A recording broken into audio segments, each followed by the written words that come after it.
मनुष्याच्या चारित्र्याचे दोन भक्कम आधारस्तंभ म्हणजे विवेक आणि संयम, जे आज कठीण अग्निपरीक्षेला तोंड देत आहेत.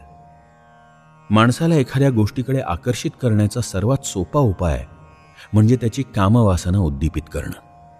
म्हणूनच जाहिराती, चित्रपट, वेबसाईट्स, टीव्ही चॅनल्सच्या माध्यमातून उत्तेजक, प्रक्षोभक दृश्य दाखवून विक्रेते प्रेक्षकांना आकर्षित करण्यात यशस्वी होत आहेत. फक्त तरुणच नाही तर आबालवृद्ध या प्रलोभनांना बळी पडत आहेत. स्त्री पुरुषांमध्ये शारीरिक आकर्षण असणं स्वाभाविक आहे, प्रजोत्पादनासाठी आवश्यक आहे. पण जर विवेक आणि संयमाचा अंकुश नसेल तर मात्र अशा उद्दीपक दृश्यांमुळं या आकर्षणाचं विकृतीत रूपांतर होतं.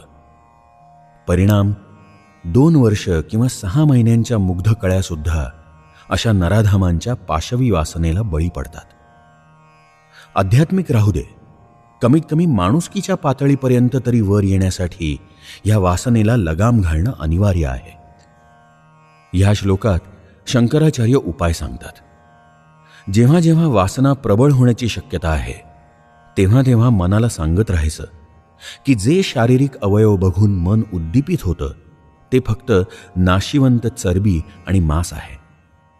थोडक्यात इंद्रियांना चाळवणाऱ्या विषयांची क्षणिकता, भ्रामकता आणि व्यर्थता यांचं स्मरण मनाला वारंवार करून देत राहिलं की हळूहळू आत्मज्ञान हे एकच ध्येय सत्य आहे, नित्य आहे आणि शाश्वत आनंदाचं निधान आहे हा साक्षात्कार व्हायला लागतो. या प्रक्रियेलाच इच्छा आकांक्षांचं उन्नयन म्हणतात. नारीस्तनभर नाभिदेशं दृष्ट्वा मागामोहवेशम् एतन्मांस